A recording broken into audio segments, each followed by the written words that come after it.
বিসমিল্লাহির রহমানির রহিম। আজকে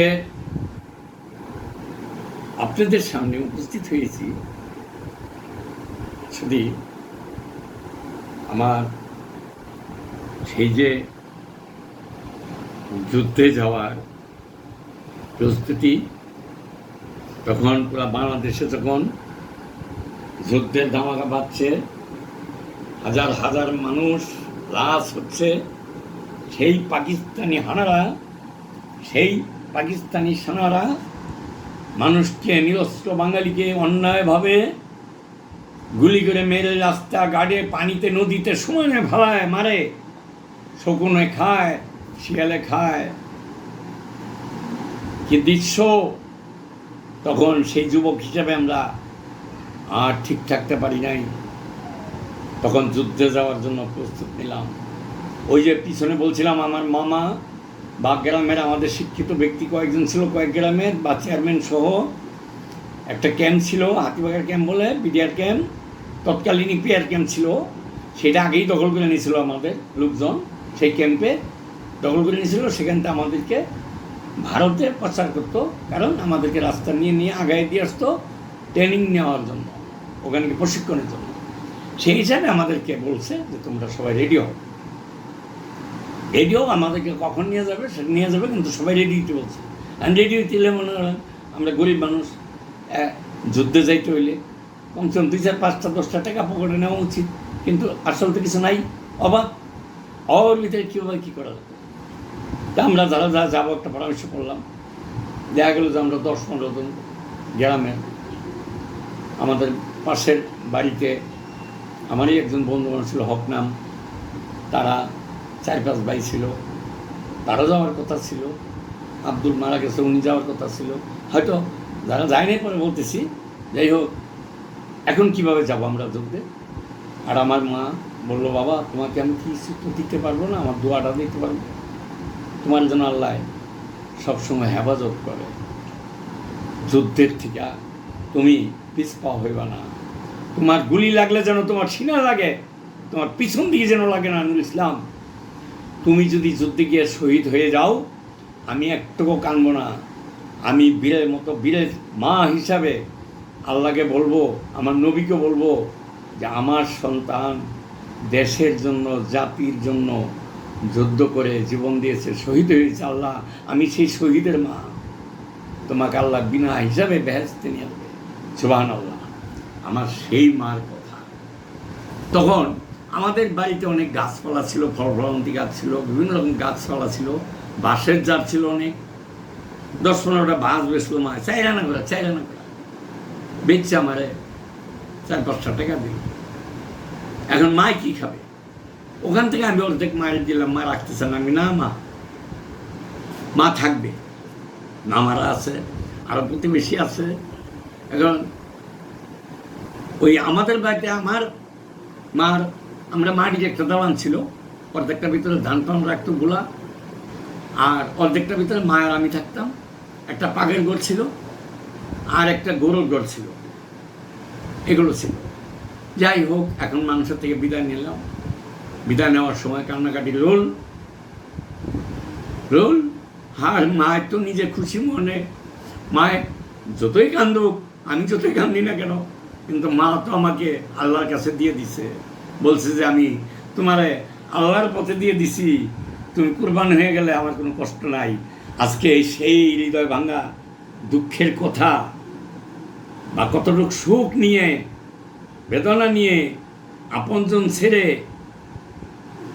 বা কোনো একটা সম্পর্ক যখন শুরু থেকে একসাথে ঘুরে ওঠে, ছেলে মেয়ে সবারই পৃথিবীতে, সব ছেড়ে যখন যুদ্ধে এক দেশ থেকে আরেক দেশে যাওয়া, প্রশিক্ষণ নেওয়ার জন্য, বুঝেন গ্রামের একটা ছেলে লেখাপড়া যায় না, কিছু না, জীবনে কোথায় যাই নাই, গ্রাম ছেড়া, বাজার ছেড়া, সেই লোক যুদ্ধে ছেড়ে যাওয়ার কতটুকু ভয়াবহ অবস্থা, কতটুকু করুণ অবস্থা, সেই করুণ অবস্থার একটি ছোট্ট একটি গান আপনাদেরকে আজকে আমি শোনাবো, যে কতটুকু সুন্দর একটা ছিল আমাদের, কি কাহিনী ছিল আমাদের ওই সময়টায়।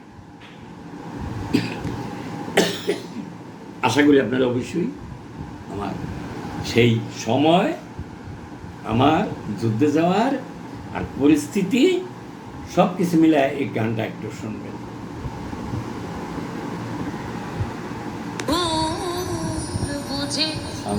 চলে যা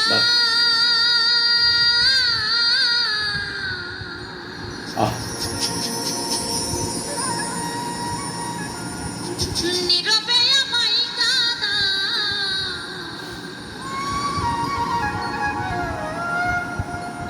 ভুলে যাও প্রেমে মাখামাখি সাথী ক্ষমা করে দিও যদি বেঁচে আচ্ছা কি ক্ষমা করে দিও যদি বেঁচে বুঝে চলে যা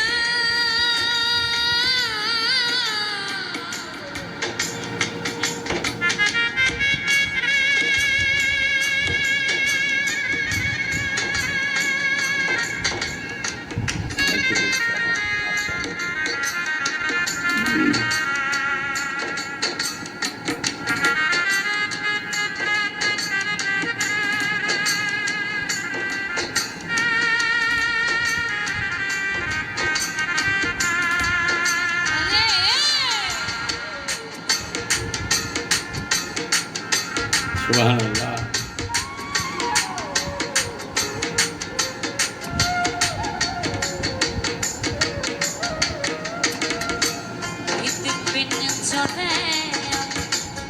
তোমারই নাম লিখেছি ভালোবাসার বিনিময় ঝরে কেঁদেছি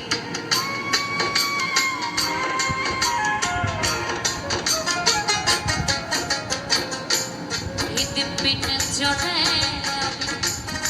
তোমারই নাম লিখেছি ভালোবাসার বিনিময় ঝরে কেঁদেছি মনের আঙিনা ছেড়ে ফেলে দিলে অনেক দূরে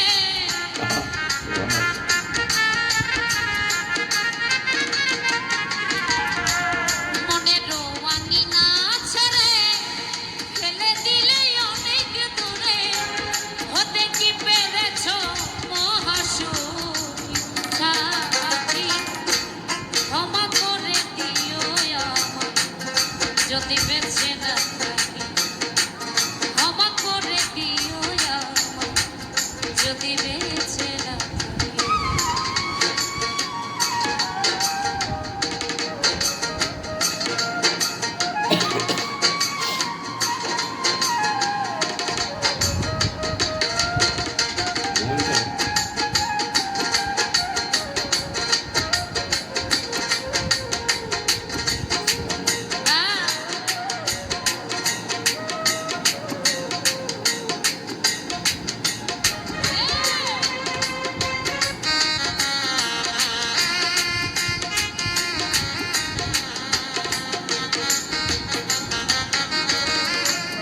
জানি না এ জীবনে কি ছিল মোরা মোরা ভুল বুঝে তুমি শুধু দিয়ে গেলে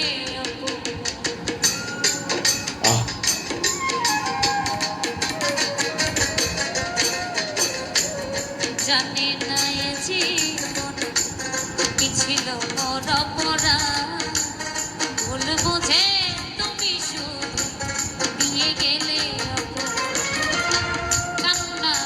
সাগরে ভাসাইলে আমারে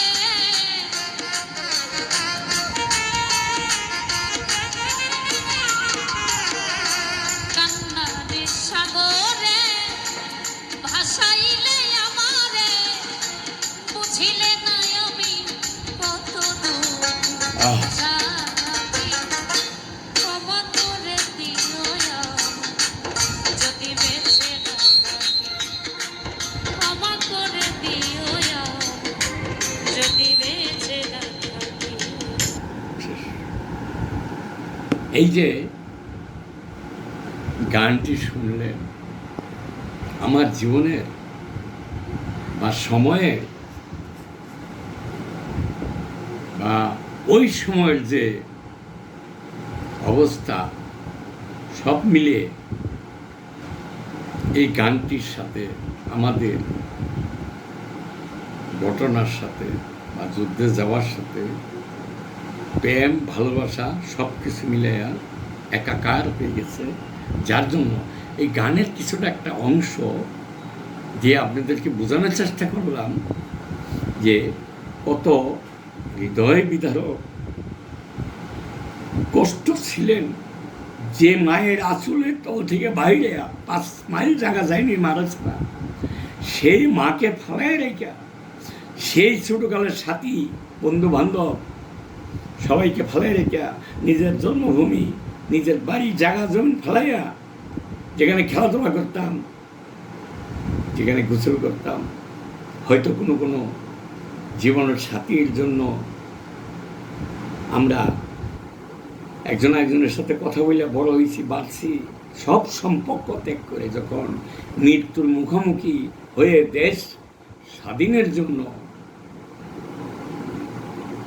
বঙ্গবন্ধুর ডাকে আমার মার হুকুমে যুদ্ধে যাই। একটা জিনিস মনে রাখবেন, প্রেম মানে কি? অনেকে অনেক কিছু মনে করে না,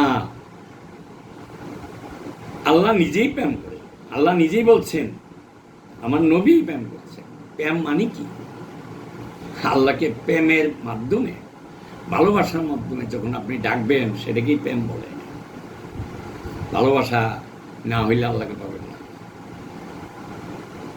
আমার নবী আমাদেরকে ভালোবাসছেন, সেটাকেই প্রেম বলে। বাবা মার সাথে মহব্বত প্রেম, এটা প্রেম বলে।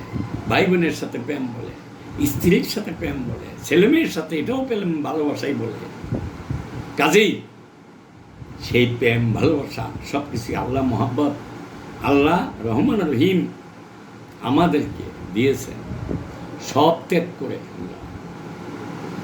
যখন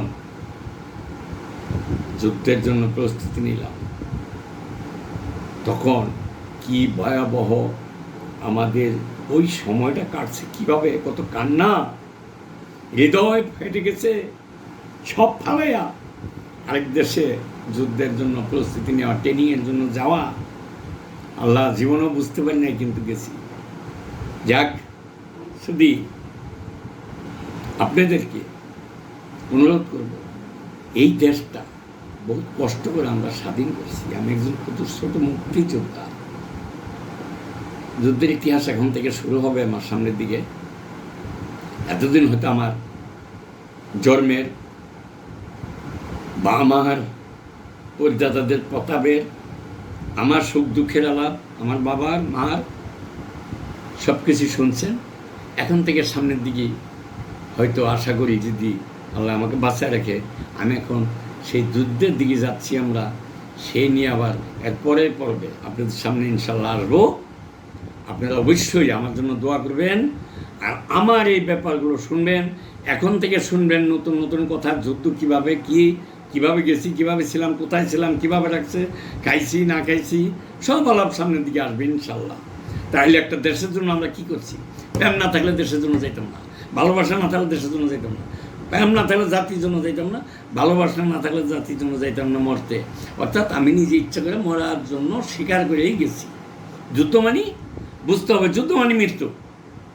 হাজার হাজার গুলি আপনার সামুন দেওয়া মাথার উপর দিয়ে চলবে, কখন মারা যাবেন ঠিক নাই। সেটা যাই না শুনে যুদ্ধ যাওয়া মানে কি, কত ভয়াবহ, সেই গল্প আপনাদেরকে সামনে শোনাবো ইনশাল্লাহ। আপনারা শুনবেন, আমি বলবো। আজকে এই পর্যন্তই ইতি। আপনাদের থেকে আমি বিদায় নিচ্ছি।